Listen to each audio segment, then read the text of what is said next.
All right. Let's get this party started.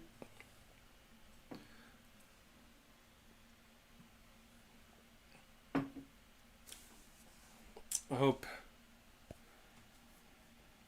people are here, but I gotta keep focused on the recording of this as much as the live stream event.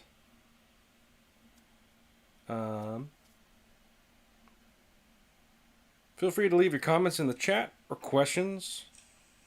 The feed is starting now. Kyron Silva of Taurus Comics, tauruscomics.com. And before I started drawing anything, I would like to kind of go through some aspects of the art of Chapter 4. Actually, I could...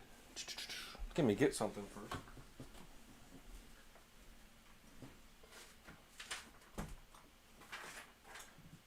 And what's this?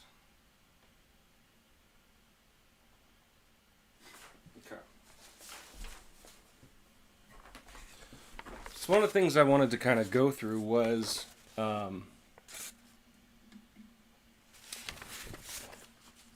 sort of this, a lot of people care about the process, right? And like how comics are made, because for a lot of creative stuff and like the stuff I'm not creative with, I'm like, I think the way the stuff gets made is absolute magic, right? But I just wanted to kind of talk about how comics get made, how at least how my comics get made, I should say, and sort of walk you through the steps of making the way I make Long John, right? The actual writing process is a bit nebulous, like the beginning stuff. Obviously, I'm writing down ideas. I have a general outline of the story, the 7 chapters of the story. But the main thing that I do once I think like the first step of writing for me is actually what I call like a beat sheet, and it's basically a list of or breakdown of sort of like the major scenes of the chapter, and trying as much as possible to kind of break it down into what the pages will be, and just tell it, and just writing down like what it happens in each page. No, there won't be spoilers aside from maybe looking at the art. I guess if you don't want spoilers, don't read this too closely. But with each page, I try to break down. So I had three major scenes for this chapter, and I just kind of with the notes I have in my notebooks and stuff, I try to I write down generally what's going to happen, and then I try to break it into pages and try to keep it really open and loose so that I don't feel like I'm restrained, because I can always go back and edit later. So the opening scene. So if you can see the opening splash page here, it just says splash page, Long John sitting at a table drunk in a coat. And this is what I drew, right? And sometimes I leave some stuff open and write it in later. And I didn't even sort of finish this beat sheet before I got started. But once I have this kind of down, it's not a script per se, but then I go, the second half of the writing process for me is going to thumbnails or layouts. Thumbnails, I guess. Where I have like this thumbnail book or book of paper that or that has like pre-laid out thumbnail pages, and just kind of using the beat sheet, break down what I want to have happen, how things should look. This is probably the step of the process that is the most time consuming, because it's easy to get bogged down in how many panels you should have on a page, how the camera angle should look, and that kind of stuff. My dog just left the room because I'm too boring for him. So once I have this down and I'm writing notes and stuff in the margins, I go to actually drawing the pages. And not really any scripting in terms of dialogue yet. I know generally that conversations are happening, but I don't try to break it out completely yet.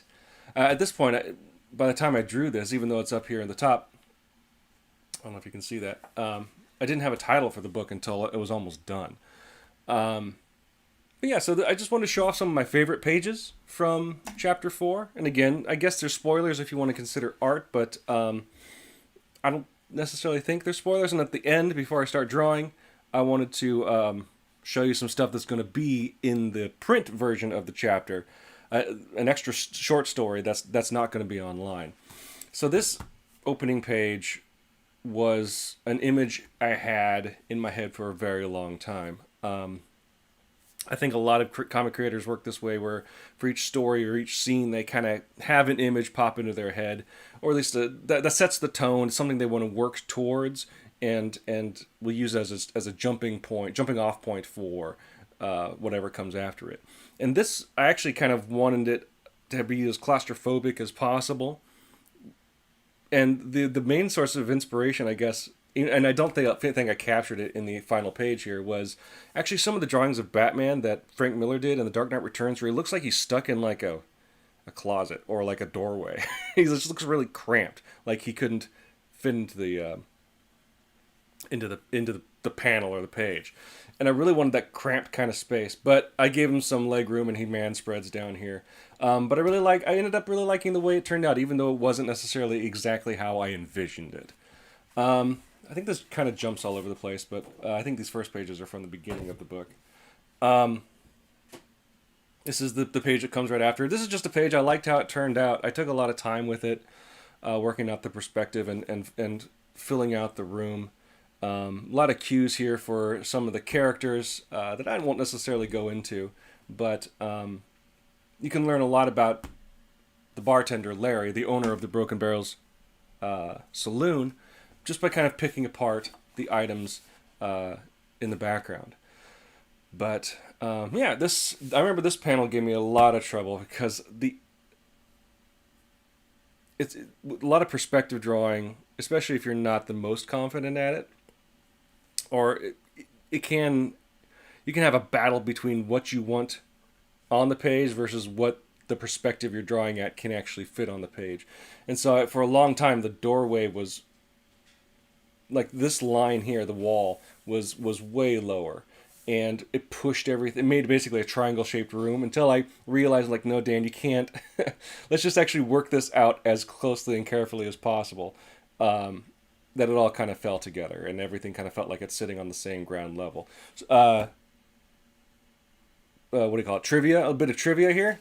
I try to do this. I did this in Ebon 07, my previous comic, and I don't think I've done it in Long John so far, but I had a bar scene, and you got to populate it with people. And so, like I said, I did this in one scene in Ebon 07, but these two characters here are based on me and my buddy Josh Toby, the artist for the short story Save the Bones in Volume 1.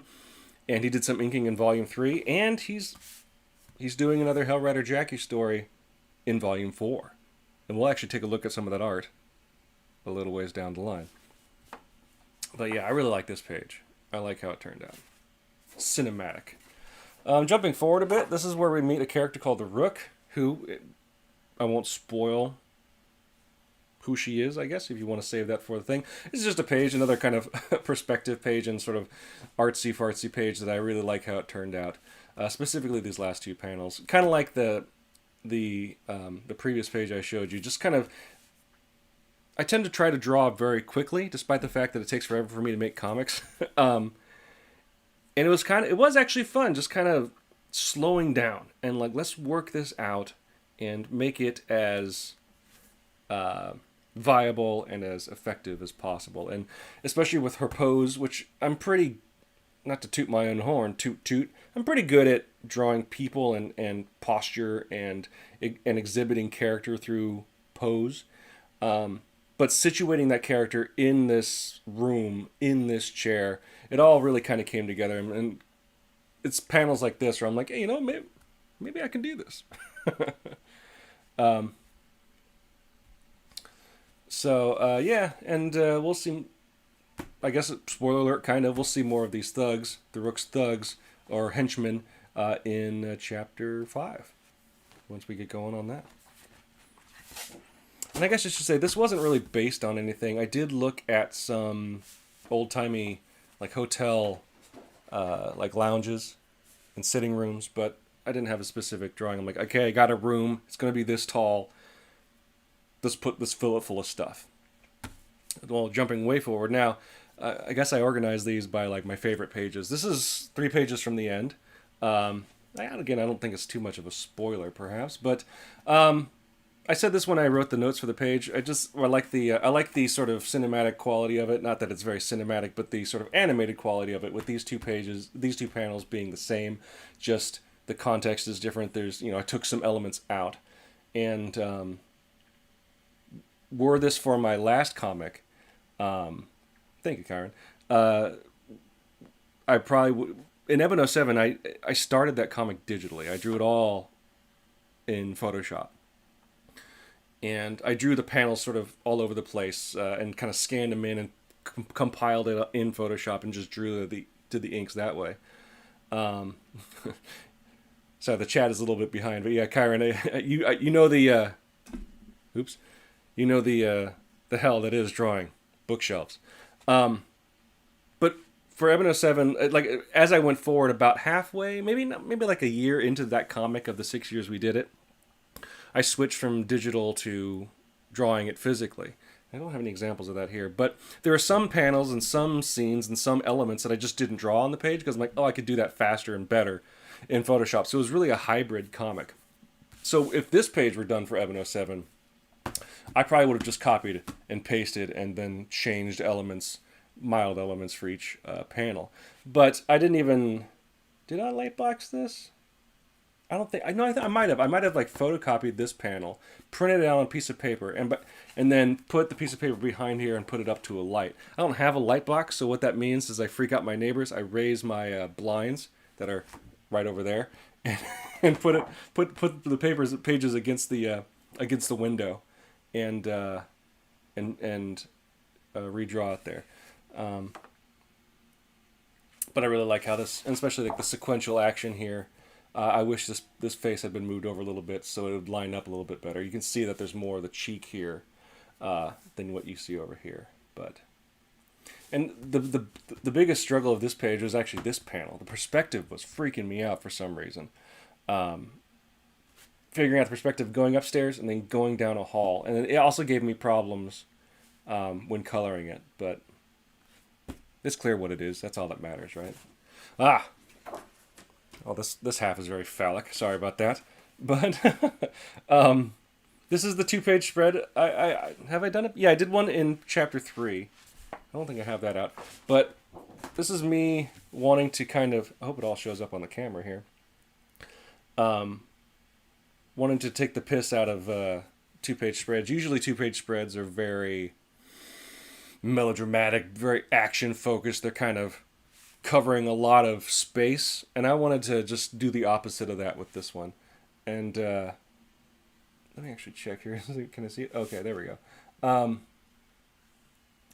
So I'm like, what about a 2-page spread of just a dude reclining in a chair? And I guess the only notable thing about this, obviously, it's very graphic, not in terms of violence or gore, but in terms of just the design. It's all about him. The heavy lines are just outlining Long John, and not a lot of background detail and whatnot. But unlike the rest of the comic, where I tend to I ink with the characters and stuff, I ink with Micron pens, these technical pens with archival ink in them. And for what it's worth, the 03 and is this the 05? This is the 08. The 03, the 05, and the 08 are the ones I use the most. But for this one, I used a brush.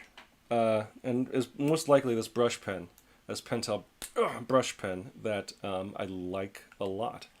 I was kind of on the fence about it when I first got it, but then Josh used it to ink one of the pages from chapter 3 with these little cartridges. And he's like, this is a real nice pen. I'm like, oh, then it must be a good pen. I like it now. Right? Yeah, it's all, not all, but the majority of it is brush. You can kind of see the strokes, the dry brushing kind of happening over here and there. But yeah, it's fun. Fun to be a hipster jerk, I guess. Here we go. Going back to that the Rook page. This is the second page of the scene where this character, Mr. Carrillo, whose name I borrowed from a California actor. whose name I can't remember. That's embarrassing. Read the show notes. I read the page notes. um, that I went to his rancho that still exists in San Diego County, and like this guy is awesome, and he had a family going from he was a Californio, basically a Spanish family that had been in California and established itself before it became a part of the United States.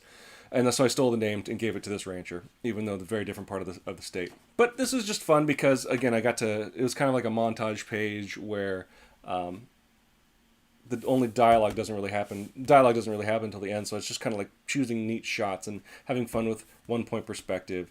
And this is the panel that I was really kind of like looking forward to. This really wanted a sense of scale, and for me, it can be hard to draw a sense of scale. Paintings, it seems to be not easier, but you capture that sense of scale much better in like paintings, or obviously sort of photographs.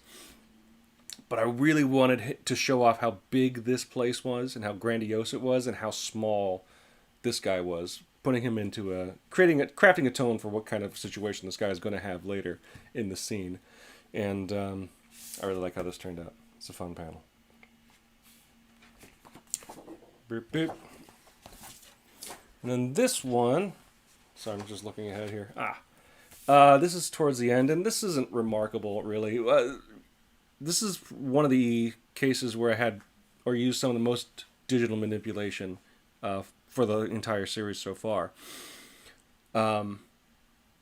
Because there's supposed to be gunfire happening, so I wrote this out and then inked it. And laid it out, obviously, and drew it this way. But it wasn't until I started making the video version of it that a couple issues jumped to mind. It didn't really convey the chaos of just rampant gunfire going off. And so I actually copied and pasted it again down here, the crack, crack, crack, crack, crack. And then the other thing that I realized once I inked it, and something I should have revised in the drawing stage, is that these two panels work better if they're flipped. And so I did that. I've never done that before in Long John, where I actually copied and pasted, or literally moved the panels around. I did it really late. It was already colored and lettered, and it took a while, but I think it works better in the long run. The other notable thing about this page was just a stress case for me.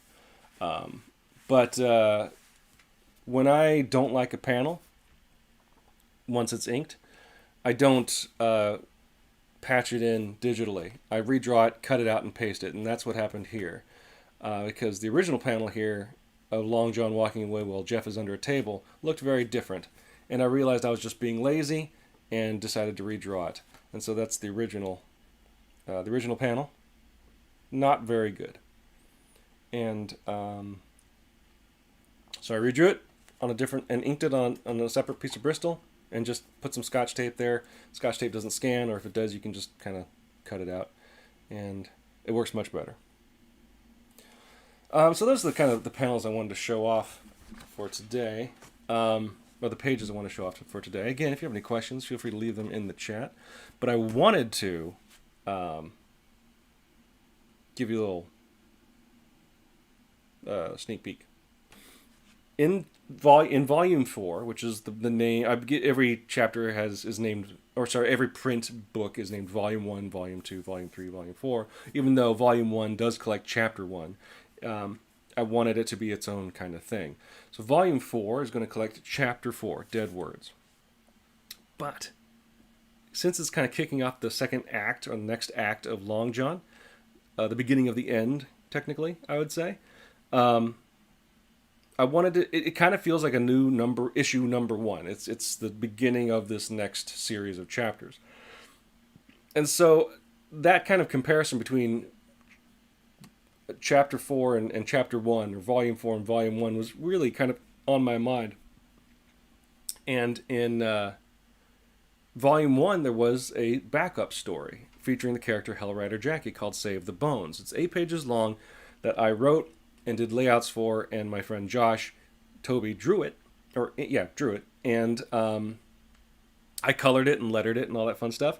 And so it's been 4 chapters. I figured, why not try to do that again?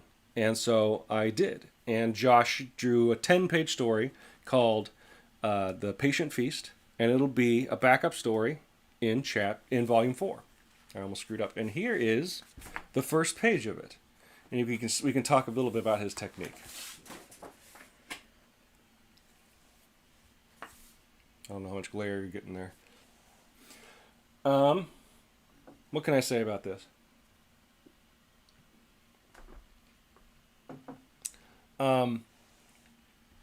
Sorry, I'm waiting for the feed to catch up to see how much I need to adjust the page. Man, that guy talks a lot. There we go. All right. It's not too bad. It's not too bad. What I did this time, last time I sent him digital thumbnails and a lot of reference photos, and I didn't script it until I got the pages back. I really like doing it that way. And we could talk about that if you're interested. Like, I'm especially if you're a comic creator watching this. Even if this is after the fact, you can leave comments on the video, and I love having this conversation. But like, I guess it's the Marvel method technically, even though I'm the only one writing and drawing my own stuff. But I did it with Josh as well, where I don't really script anything out until pages are drawn. It just keeps it more open. I know what's going to happen, but and I know generally what the conversation's about.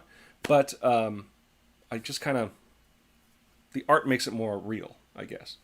So what I did this time, though, instead of sending him digital thumbnails, I drew all the pages. Well, I did breakdowns of all the pages, just very loose object placement, element placement. For the figures, I tightened them up a little bit, but basically, Josh is a surrealist and a symbolist painter, and by nature, and so he really likes diving into really kind of disturbing imagery.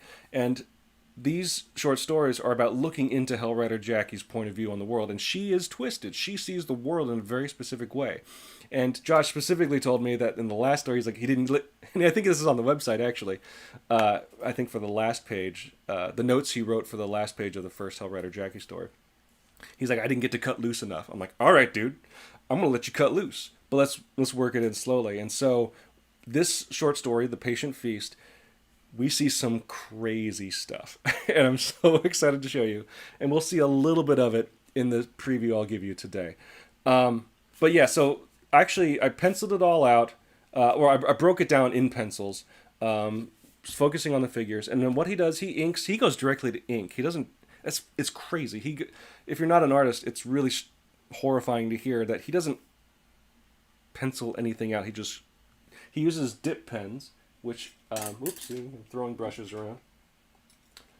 Here, let me show you this. This is my my tool collector. This is a mug that actually Josh made back in high school. It's got a nose on it because when I went and hung out with him, he had a mug from like a nose doctor or I don't know, allergist that had a nose on it. And it was like my mug whenever I came over and hung out, but it broke. And so he made me a mug with a nose on it. But it's now storing all my stuff. But he uses dip pens, or nib pens as they're called, where you have like a nib holder like this. Oh my goodness, I was not ready to show off this amount of stuff. Give me 1 second as I tear my office apart. So what you do for nib pens is you have a nib holder like this, right? Like this. And then you have a nib, something like this. And you just slide it in there. And dip it into ink, bloop, bloop, and then make stuff happen, right? And he does, like I said, he does that straight from, he does that right away. He doesn't pencil anything out because he's insane. Although he's actually really, really talented pencil artist as well. His Facebook page, which there should be a link on the website, shows a lot of his pencil art as well. Let me move some stuff around here. And I was really excited to get this back. So he uses dip pens and I use this ink. He doesn't use this ink. This is some Japanese sumie ink. that's still wet on the bottom. What the heck? I haven't used that in like a month. And went straight to page. And I did also scan all the pages and put notes on like the on the images I scanned, saying like, here's the light source is coming from this way. Put crazy stuff down here, and you can see some crazy stuff is happening down there. But I think I've shown off this page before. Let's go ahead and look at something different. This is a blank page. That's because, except for the first and last page of the story, The Patient Feast, which will be exclusive to Volume 4, all the pages of The Patient Feast are double page spreads. And I'm super excited about it. I don't know if I'll ever do it again. It was a pain to scan in and to ship and all that fun stuff. Because I shipped, Josh lives in Oregon. And so I did all the breakdowns and put them in a box or put them in a flat package and shipped them over to him. And he inked them and shipped them back. This is from near the end of the story. And I highlighted this one specifically because there's something that he did here that didn't actually end up making it into the final book because of the nature of how I scan stuff. I'm not going to give away into the story, but like before, I gave him breakdowns of this, and he just inked right over it. And this, it's normal stuff surrounded by some creepy stuff. But the thing that he did that I wanted to really emphasize here, because, like I said, it doesn't show up in the final product, is that to enhance the tone, the creepy tone of the story, he actually used multicolored inks. So most of it is just, I think it's Speedball black India ink that he uses generally. But I think you can see it in the stream here a little bit, but throughout the sky here, it's underneath the black ink is red ink, and you can see some of it kind of peeking out down here towards the bottom, where he's either testing out the nib or kind of filling in the bottom piece here. But yeah, this is just an indication kind of what he's doing. And like I said, it's going to be nuts. The visuals you see in here is probably going to turn a lot of people off, considering it's so different from my style. But I love it. It's going to be so cool. So just be prepared. Let me just say some of his biggest inspirations in terms of art are H.R. Giger and Stanislav Baczynski, I think his name is. If you know them, or want to risk looking them up because their names are hard to spell, you'll be surprised, horrified, that kind of stuff. Right? So that's a look at The Patient Feast, coming to Volume 4 of Long John. So with that in mind, let me actually get something here.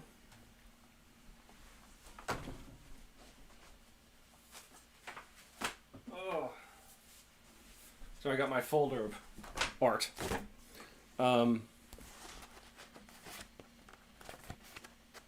Speaking, Kyron's in the chat there. You can see I still have this piece. Hopefully it's showing up on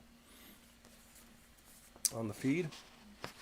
This is just where I kind of collect art I've been doing. I'm looking for a specific piece. Where is it? There's this one. Pull this off to the side. Here's a messy Wolverine I drew. This is a print now, available for purchase on longjohncomic.com. If you like Hellrider Jackie.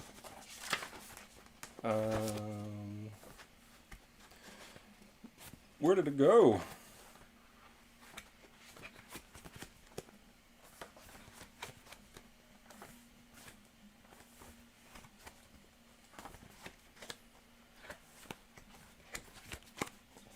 Still have it, right? Oh! There it is. All right.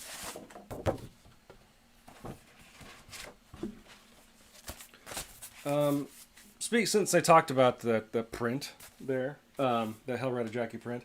I should say that today also debuted the brand new Long John store. You can find it by going to longjohncomic.com and just clicking on the store in the top right.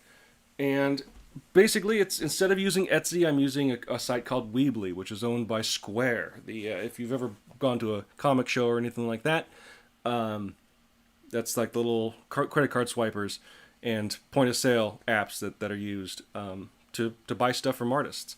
And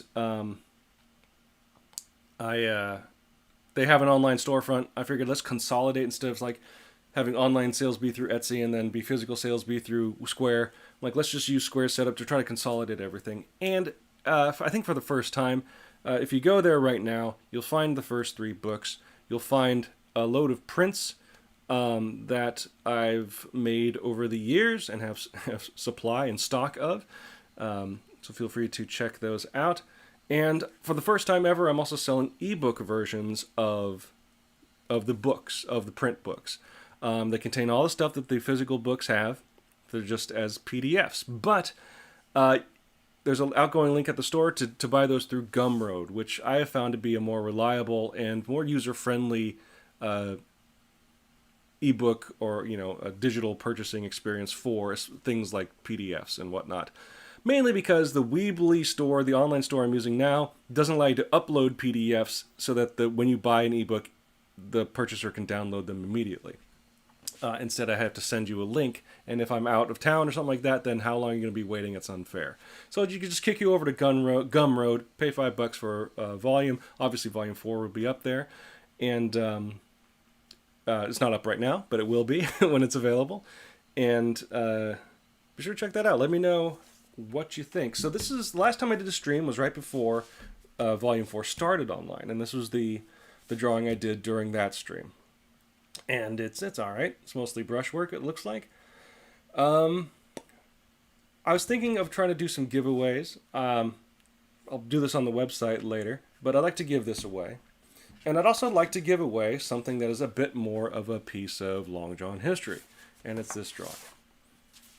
This is the first drawing of 2019 that I did, and I knew that Long John was going to be wearing a coat in Chapter 4, and so I just wanted to try to feel it out a little bit, and so I just did this drawing, and I scanned it, and ended up being a Sketch Friday on the website, and I think in the notes for that Sketch Friday, I'm like, I kind of like this drawing, but it might become the cover. And you notice it's not 11 by 17 like the normal pages are, but when it's kind of more of a graphic cover like this, it's easy to make it fit.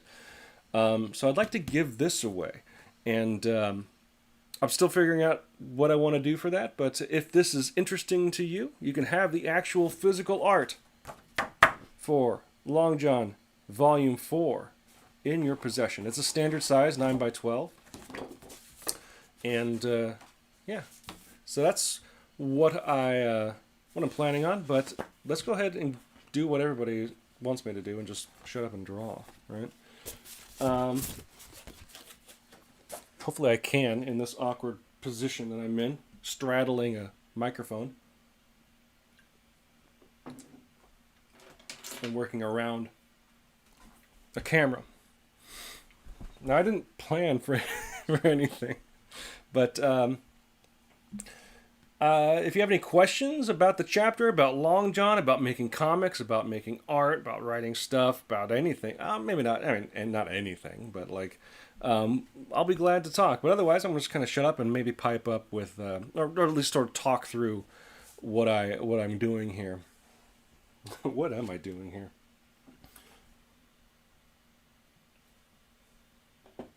So what should we do? We did a bust portrait of Long John last time. Looking very gruff, very serious. I should do Long John again, just to stay on brand. We should do a pose, though. We could try going landscape here.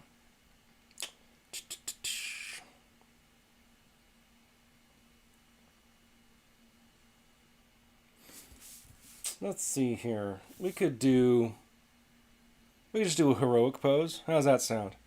So let's say He's going to be sort of coming out of rubble or around from some rocks. Maybe just won a little gun battle here. I'm going to draw crooked here so I can... So I'm just kind of laying out the groundwork.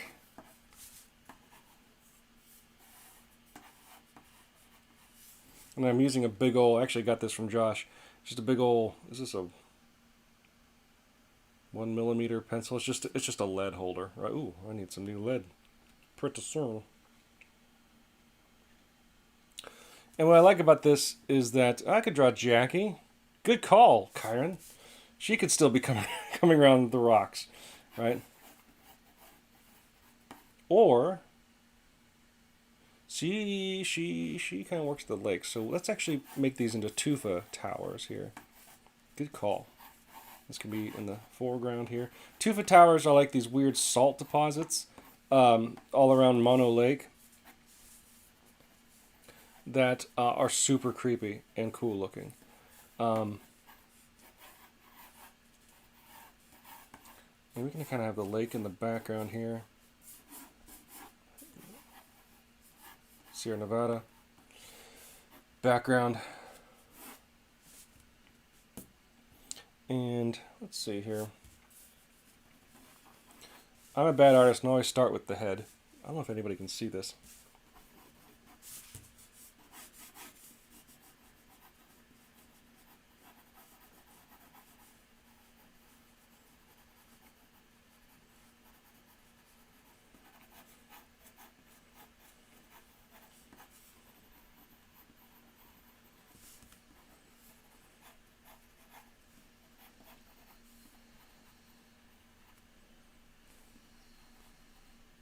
Do kind of like a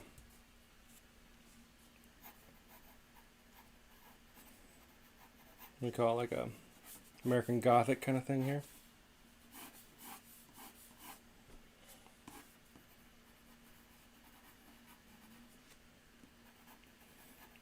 Have her standing here with a kind of a creepy pose.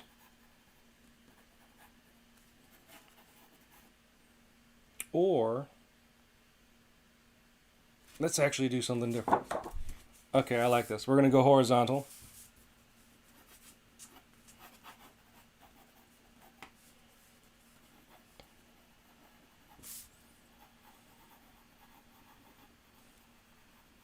We're going to kind of looking up at her.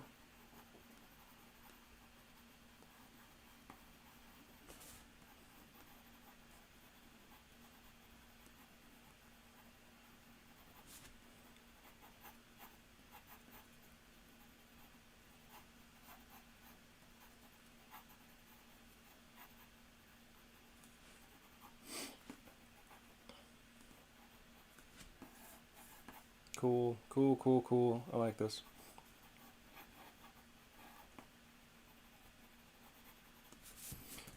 And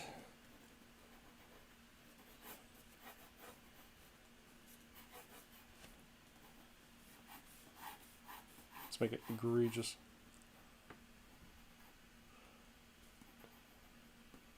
And I'll figure out what to do with this arm later. But for now, let's just put it right here.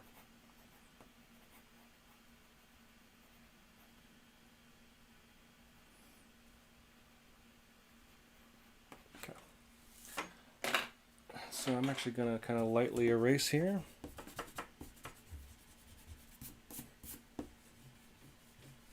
And smudge and smear.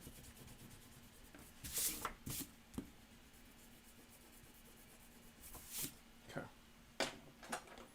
Where's my normal pencil? All right. Yeah, that's my light. Let's see if that helps. Plus, I was drawing very lightly, but let's see.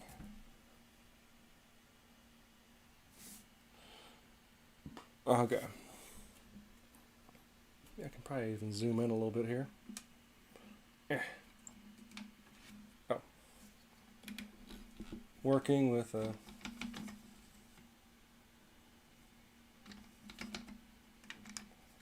Alright, we'll see if that helps at all.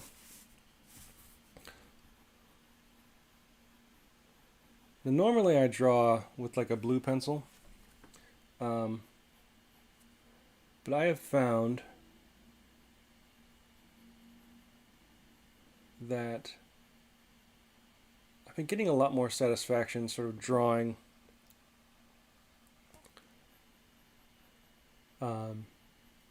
more creativity, I guess, feeling more creative at the very least, drawing with normal lead.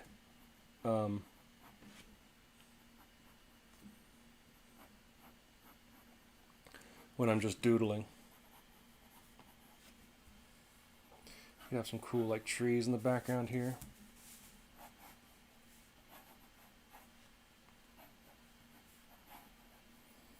You have like, I'll say that for later.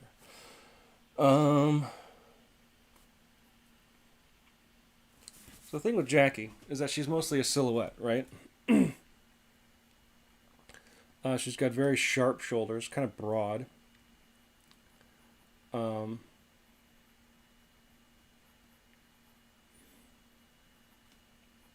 so there's some, I included in her design specific things to kind of keep people, or to make her recognizable and to draw your eye.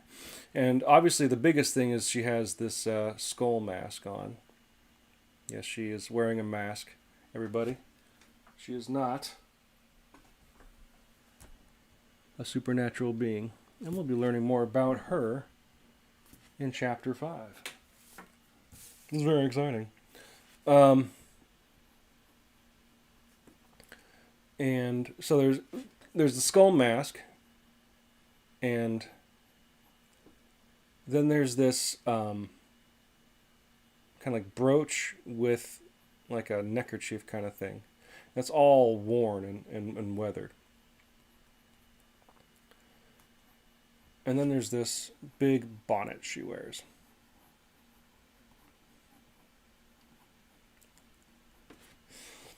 And of course her scythe.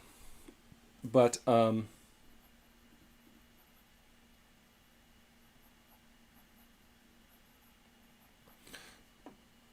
think with a lot of my drawing of the book, and I think it might be to my detriment, is that I've also gotten much more or less this sounds weird to say, I guess, but less cartoony over time, where I've been rendering people more and more realistically, where I should be stylizing more, but especially with Chapter 3 and Chapter 4,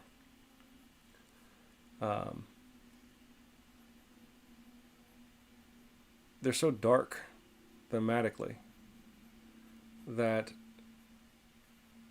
I tried to put in a bit more realism there to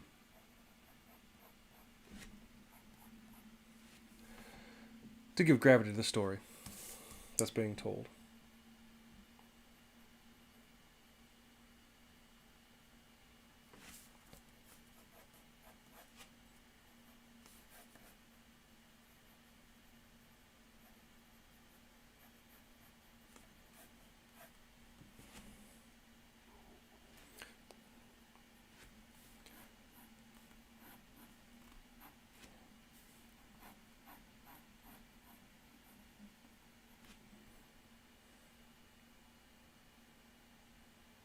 Well, the thing with scythes, and what I've always tried to kind of keep in mind is it's a farming implement, right? The classic version of a scythe we see is with the figure of death, which obviously Hellraiser Jackie is kind of borrowing aesthetics from, but it's a farming implement. So it's not like a pole. I guess it technically is. It's not an axe where you grab it by the shaft and do overhead swings. It has handles that I always try to include because it's important to her character. But it's also sometimes good to be accurate.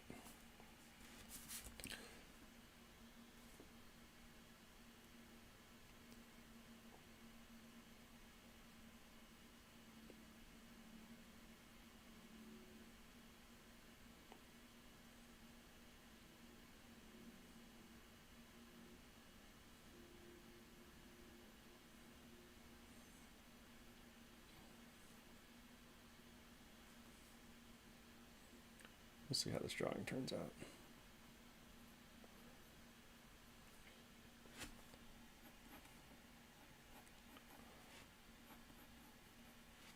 So bonnets are weird. While doing a drawing for, I did the cover image for the upcoming Jackie story, and you think of bonnets as being kind of like a bowl or a cup that's kind of stuck to the back of the head, but it's not. It's not that at all. It's a super weird. It's more like a piece of paper, kind of hooked around the back of someone's head, like that. If you can see that, and so it's like a cone more than anything else, which can be really weird if you're trying to do crazy angles. But man, it stifled me for a long time while doing that drawing, and I've become definitely a better artist of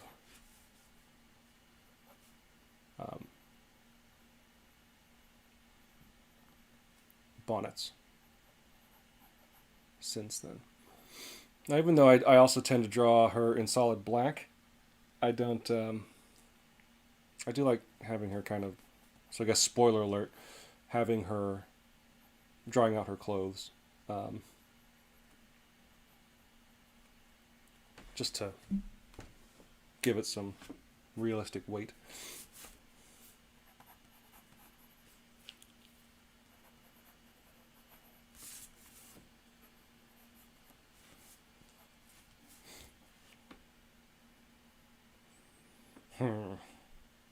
What should she be doing with that? This arm. This arm feels like it's bored. Oh.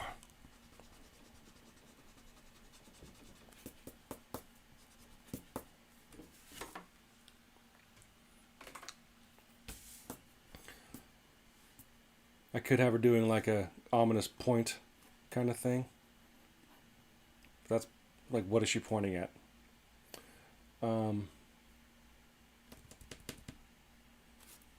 That's why I don't do posters, man. It's like it's like graphic design work. I'm not saying it's the same, definitely not, but I always need a narrative. I'm like, why is she doing this?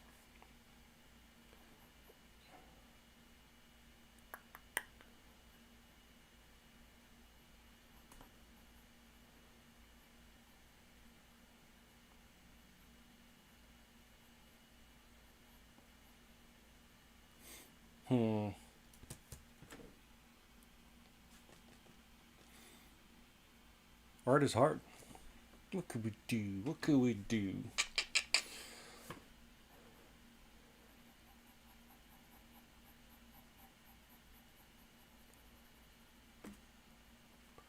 So I've actually spent, her mask is all worked out. Like, there are pieces to it. I know how it affixes to her head. And you can see evidence of how it does that in the book, in previously published books and stuff like that. And the actual mask is important to her character as well. It is an actual skull, which, now that I think about it, it's kind of messed up. Why is this stumping me so hard? You know what? I'll just draw some trees for a while.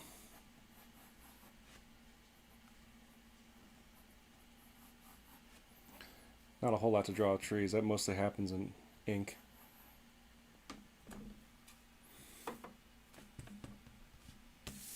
An arm shouldn't be stumping me like this.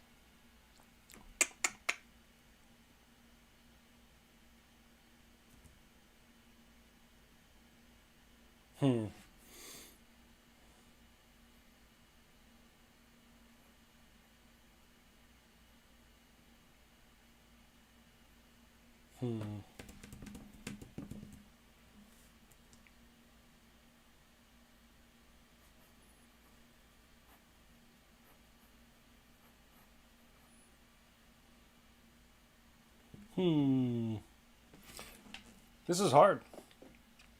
Drawing on the fly. Now this is accurate. This is when I'm drawing, I get stumped and just sit here for a while. Let's go ahead and, well, I don't want to jump to inks because I don't have this arm done.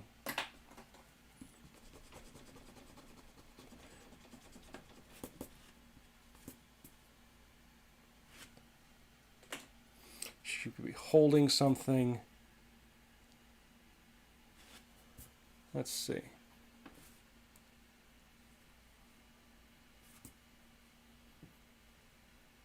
Oh, here we go. Oh, I like this a lot. Hold on. Okay. This is not canon. This pencil kind of sucks.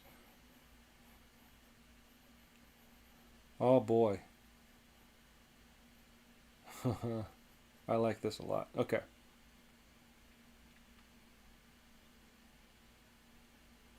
Let's just not stick fingers on the end of there. Let's see how this arm actually is going to wrap around this.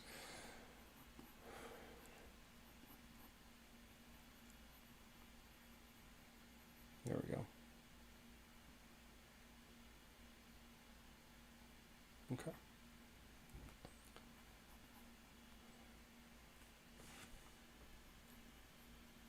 Okay. There we go. Now she is going to be holding, dear viewers, she is holding the hat that Long John lost at the end of chapter 2. We saw it. Give me a second.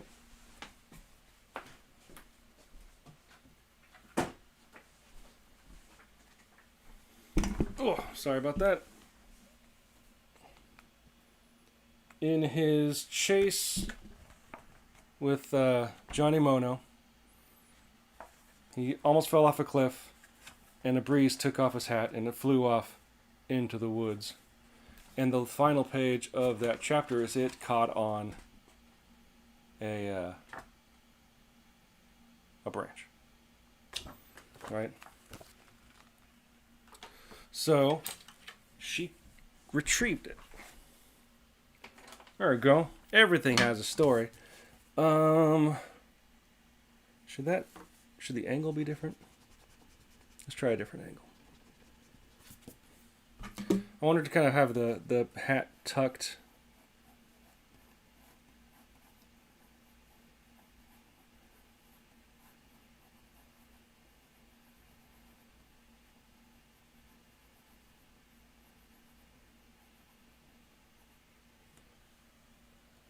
under her, like against her body a little bit. Not in a weird way.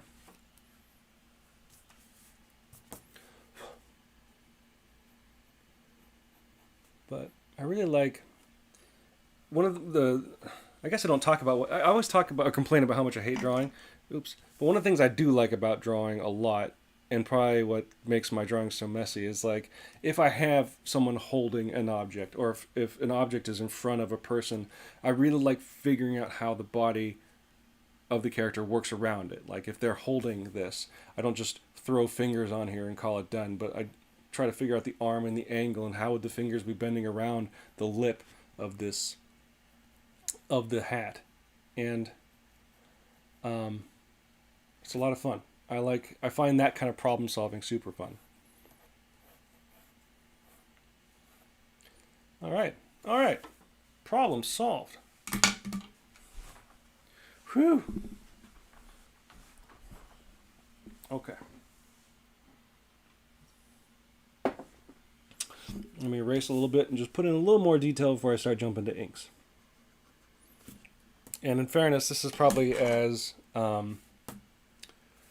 detailed as my pencils get before jumping to inks. I think this pencil's dying after 100 years of service.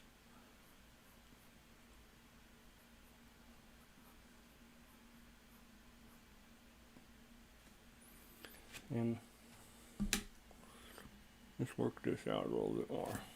Let's work this out a little bit more.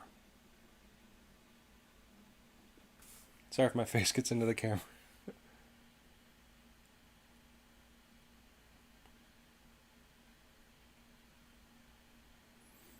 Oof. Okay. I might have just made it worse. That's okay.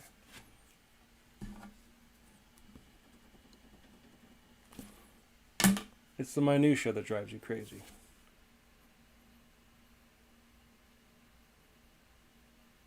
That's the palm.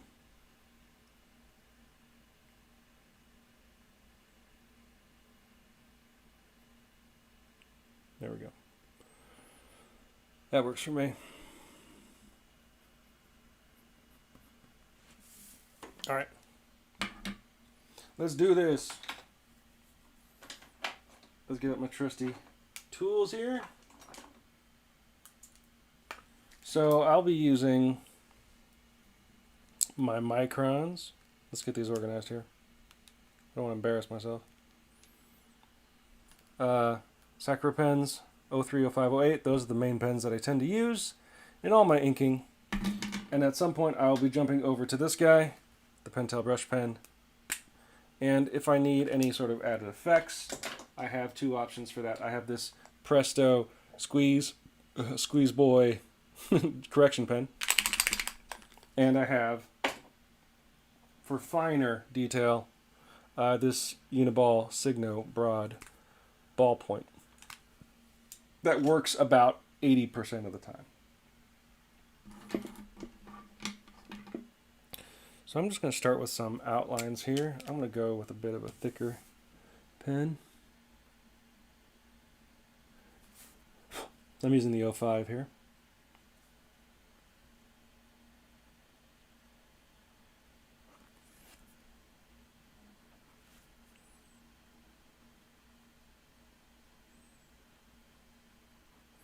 Sort of like the backs of bonnets are like this bundle where the hair kind of gets shoved into, and it's tied around that bun.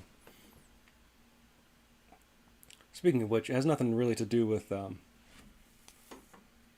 bonnets, but it reminds me, yesterday morning, so there's like a couple of movies that I've been meaning to watch, but haven't, because I'm pretty sure my wife wouldn't enjoy them, even though I hadn't seen them yet. And with everybody kind of working from home, and I'm a movie snob. I don't like watching movies on my computer. I really miss going to the movies. That's like the major thing, like more than interacting with people and stuff. I miss going to the movies very, very much. So I wanted to watch movies on the TV, but my wife works downstairs, direct line of sight to the TV, not because she's using it, but because it's where she's most comfortable. And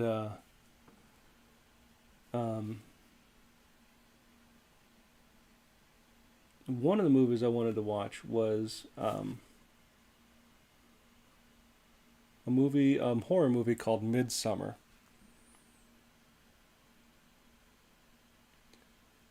Directed and written by the same guy that did a movie that I enjoyed enjoyed I put in quotation marks because it horrified me, called Hereditary. Another movie I saw sort of after it had come and gone in theaters, and watched at home one time when she was out of town. But my wife's job took her out into the field this week, and with it being so hot, I've been waking up real early to go walk my dog. So I'm waking up around 5:30 in the morning before it gets hot. And when I got home, I'm like, well, it's like not even 8. If I watch this movie now, it'll be done before lunchtime. And so I did that. And what's interesting about it is that it's not like Saw or something like that, right? It's not a very horror movie kind of film. It's not jump scares and monsters and whatnot coming for you. It's more of like, I don't want to say thriller either. It's a terror movie. It's a movie that is horrifying in concept and visuals. And I don't think it messed me up as much as watching Hereditary did. But it was pretty disturbing. And it's a movie about like a Swedish cult and a festival that they celebrate once every 90 years. This pen does not want to cooperate. And everything starts like it's going to be a nice agrarian, old-timey festival, and it goes downhill from there. And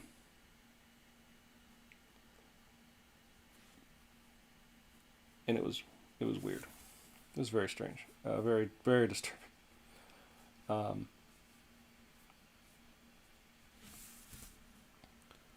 just drawing in the rock face, cliff face.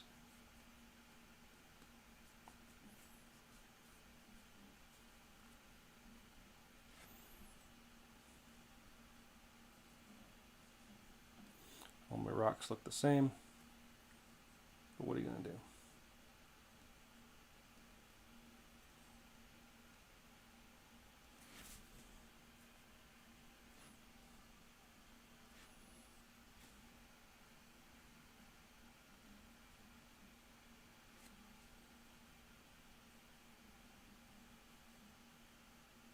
Striations. Hereditary really freaked me out, even though it's kind of like a religious horror combined with some pretty horrifying imagery. And I'm not a religious person. I never have been. Never wasn't raised in that environment. So I'm sure for like a devout person, it would probably even be more horrifying. But dude, I watched that movie at night, alone, with my dog. And I watched. No, I'm singing a song that I'm sure a million other people sing, but like I've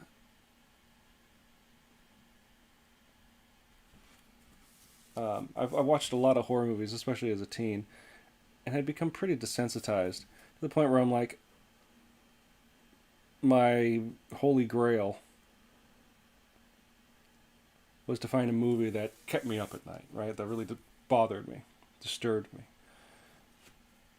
And never really found one. For some reason, the PG-13 movie, The Others, with Nicole Kidman, kind of like freaked me out a little bit. I think it was a little switcheroo they pulled. But, I'm not needing that anymore. I saw Hereditary, and just the imagery and some of the implications of the story were so disturbing to me that I really had problems sleeping that night. Let's go to the smaller pen here. I guess it's an appropriate topic to talk about while drawing Hereditary. Hopefully, some of the imagery in The Patient Feast will bother you too. That's kind of what I was going for. There we go. I always like, one of the things I always put in when people are holding things, especially like in this comic, guns, and in this case, her scythe. I always raise up the pinky a little bit. I like having the pinky out. Makes everything seem classy.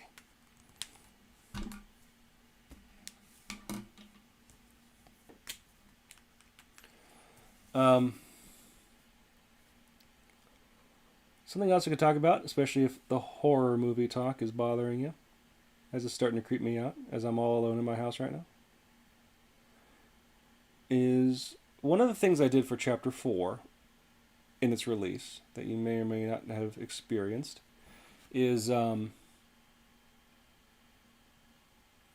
for each page, and this kind of came a little late, but not too late, enough that I was able to go back and do it without much problem, is for each page that I posted, I did a video for it and posted that online. And there's a podcast I listen to. And I also, in the interest of full disclosure, I subscribe to their Patreon called Comic Lab, hosted by Brad Geiger and Dave Kellett. Guys that have been making comics professionally and for a living for 20 years. And even if you don't know their names, that doesn't make them any less professional. But they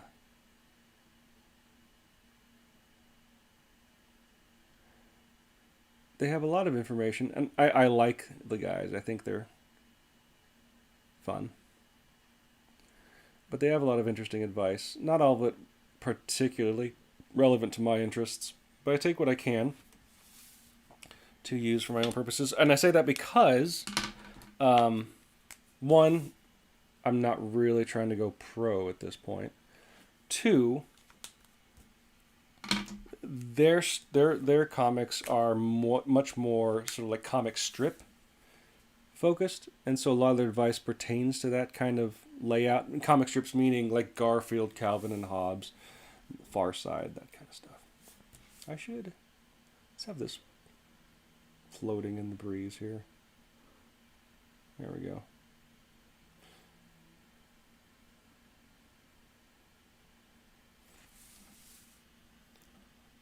All right. And I'm actually going to erase the trees, because I'm going to hit them up with the brush a little bit later.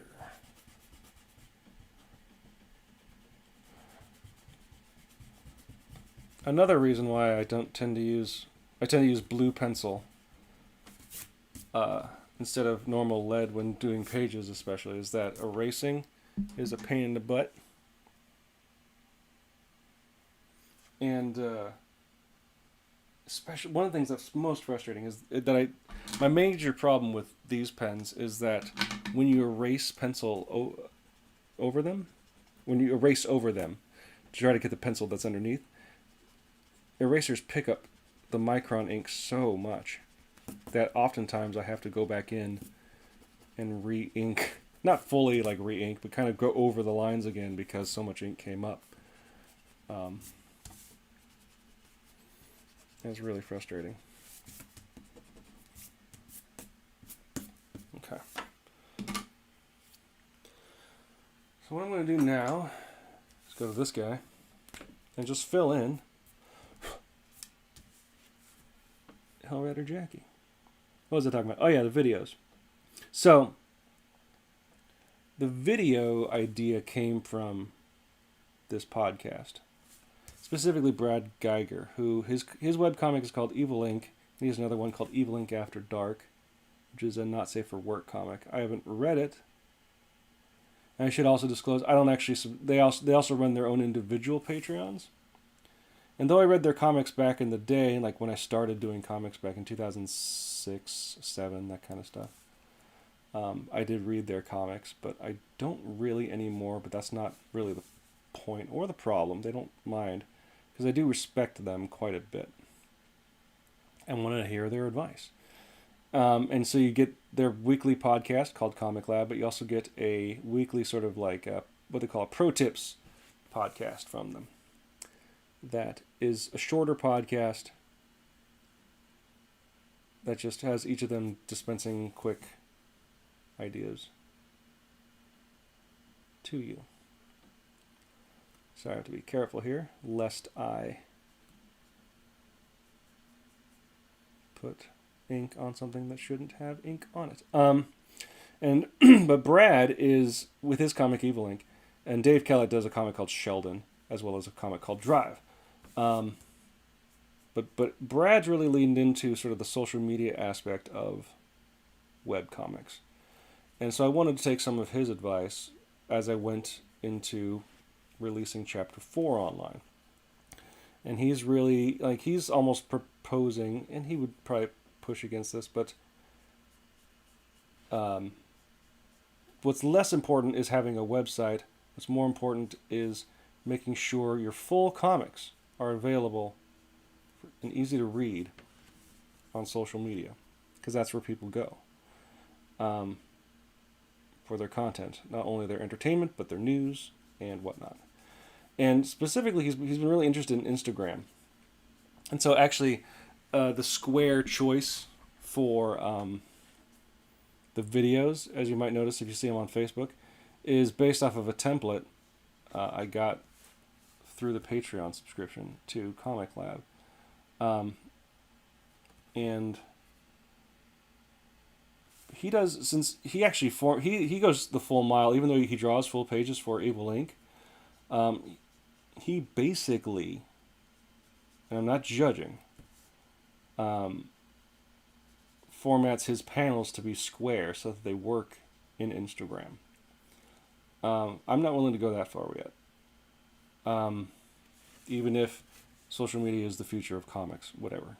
I like page design and having fun with it.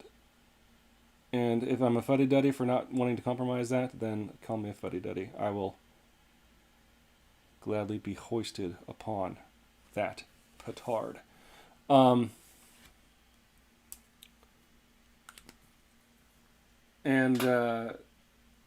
I like the idea of making a video.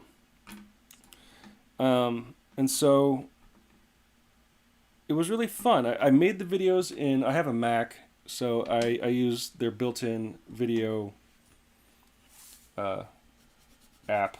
Same thing that's on the iPhones. It's called iMovie. And it's really user-friendly, pretty easy to get going. But I ran into, because when you're making the movies, you have to kind of have the square template up, or else something will be off screen. And we use the square template because sort of they're made for Instagram. And you can easily position something out of the way. I'm out of view, which could screw up everything. So I eventually got pretty fast at making the videos because I used the square template. I kind of got a feeling for how to pace and compose the presentation of each panel. I'm really nervous about smearing the paint here. So the ink. And that's the other format that Brad Geiger, jeez, why can't is sort of formatting for as well, especially the sort of inline reading experience of top down. And he actually built a whole new website, not using any sort of pre-existing CMS or templates. He recently redid his entire website, evil-comic.com, I think, so that it actually it's dynamic, so that it reads as a horizontal strip on his website. But if you go to the same website on your phone, it automatically rearranges the panels. Because I think he uploads them as individual panels to his CMS. Automatically rearranges them to be vertical, which is wild to me. But he's also doing this for a living and is probably making much better decisions than I am. So I'm not gonna judge it. But shortly after I started making the videos, I also got to incorporate another aspect of my creative life that I don't really get to use very often. And maybe at this point, even though some people actually know me for this, I got to actually write music for it. And the nice thing is that what made it viable was that I have experience recording not only music but audio. I do a podcast every week for allintents.net. And I've recorded lots of music over the years just for my own use and practice and whatnot. But I was also like, hey, these videos are only going to be like between 15 seconds and a minute long. I can bang out a ditty, you know? And I was able to, and it was really fun, especially over time, to kind of write music to suit the tone that I was looking for.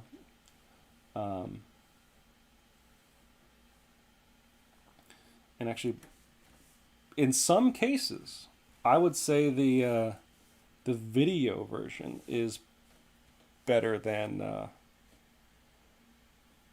not better, but is a more accurate sort of look into my brain of what I wanted the page to look like than than when it ended up on the website and in print. It's just different, right? And it was really a fun experiment. And when I get around to chapter 5, I have the time, I will gladly do it again. It was a lot of fun, and it was surprised. It ended up working out pretty well, staying on top of it throughout the life of the update schedule of the comic, of the chapter. All right, let's go back in the erasers here and cross your fingers, hold your breath. Let's hope we don't smear anything.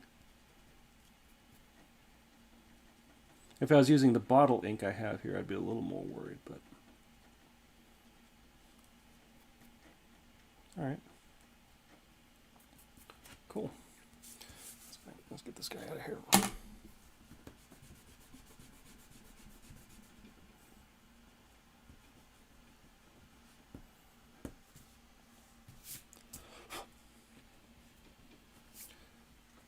All right. Let's go in, let's make some detail here. Maybe I can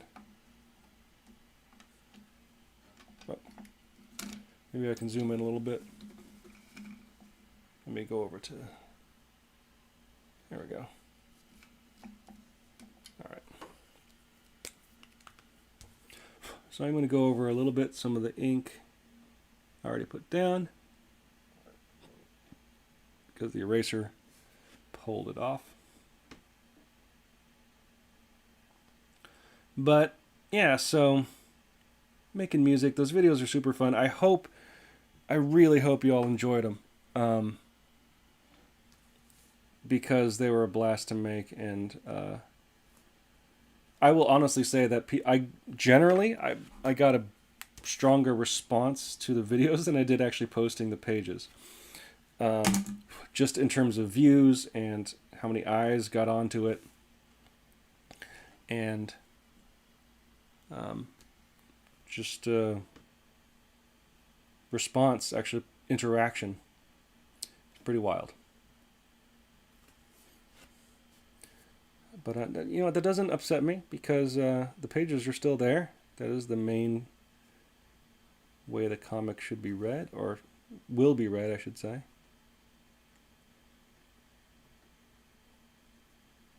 And it's just a different experience. And if you prefer watching it as a video, knock yourself out. All right. Let's go ahead and throw some detail on these guys.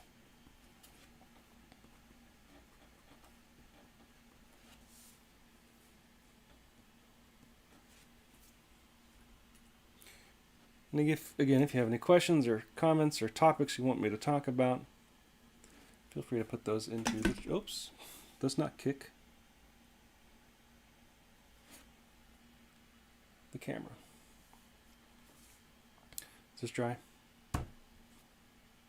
Yes.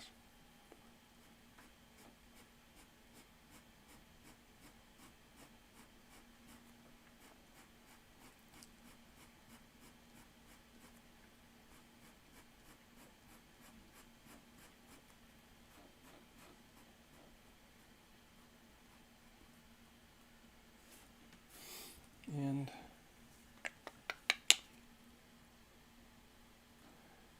so one of the things I'm thinking about, so keep an eye on the Facebook page and on the website, is that I'm actually going to try to do pre-orders for Chapter 4 through the new store.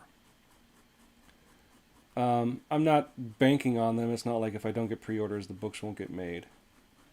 But I'm going to try to create some incentives, and please let me know in the chat what you think. Oh, I see what I did there. I think I'm going to have an option that if you pre-order it, I'm thinking about 3 tiers of pre-order. One option is going to be, well, the basic option is going to be when you pre-order the book, the print version, you will get right away or soon thereafter an ebook version of Volume 4 as a PDF for use however you want. DRM free. It's yours. So that'll be sort of like the main option if you want to go that route. And then, of course, you'll get the book shipped to you, signed, all that fun stuff when it's available.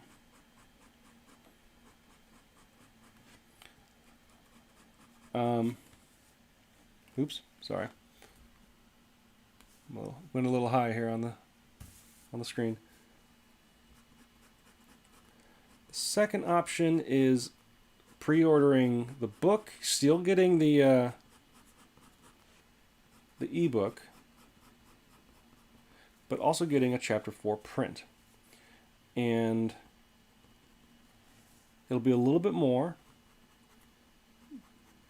but I'll be making a print of the cover of Volume 4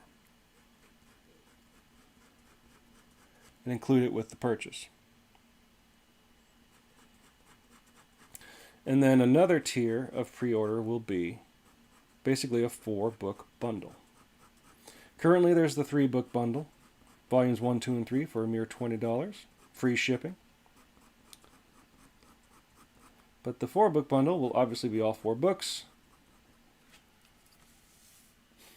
and the ebook of the first volume. Sorry, not of the first volume. That doesn't make any sense. Of the of book 4, and then it'll be shipped to the books once Volume 4 is in hand. But we've got pre-order 4 and 5. Wow. Volume 5 has not even been drawn yet, my friend. So just hold your horses. Holy moly.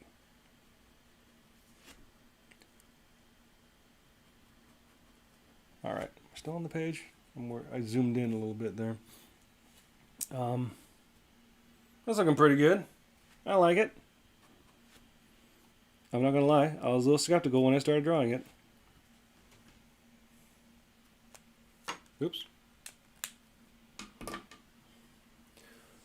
And I should put something over there. I should do that. I don't think I used the 08 micron pen at all.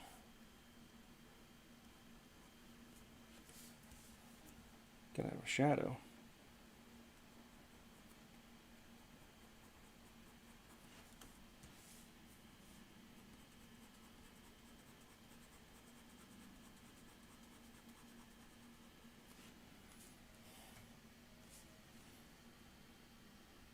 Cool. Now I got all this space I gotta do something with, right?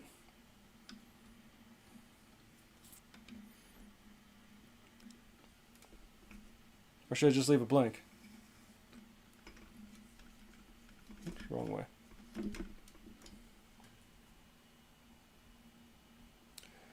Will there be an option to have a sketch in any of the bundles? I'm thinking about it. I've been thinking about it. I'm not sure yet, because it depends on how well the bundles do. I guess I have to say yes, because when you buy anything from the store currently, you get a sketch, a Long John sketch on a backing board. So, it'll most likely come with the sketch, because I should do that anyway, because you're all so nice enough to buy my books from me. Too nice. I also might, I don't know if I should say this out loud, I might be opening up commissions in the near future, because income is good. It might be interesting just to see kind of how it goes, if people are into it, and if they want me to draw stuff within reason. I might just kind of leave it blank over here. I like it. I like the starkness of it. Am I being lazy? Maybe. But I also like it. I dig it. I think, though, that's all that I'll do for today. I might come back in here and add. I'll probably add. I mean, we could draw it in here real quick. Draw in, so like Sierra Nevadas, which are just kind of, you know.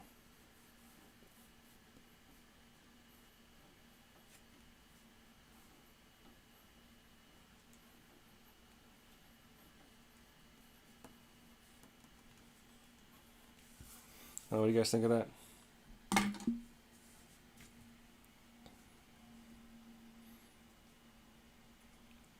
Does that work? Sure. Let's do it.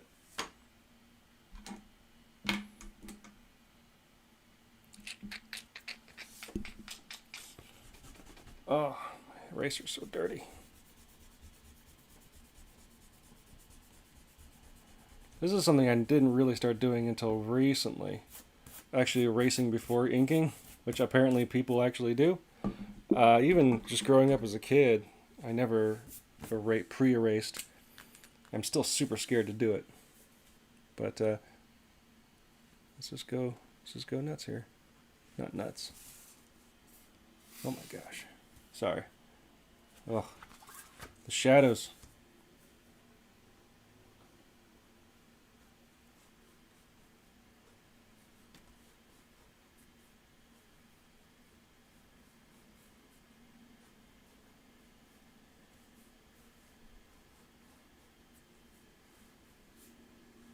Oh, apparently the landscapers are here. To escape the land.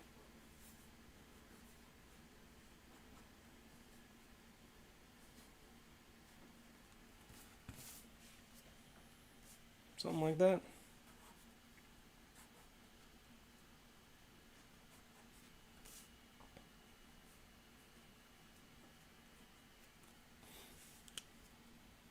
Cool. So yeah.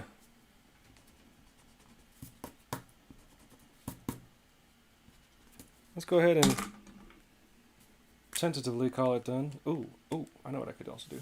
Let's go ahead and throw my signature down here somewhere.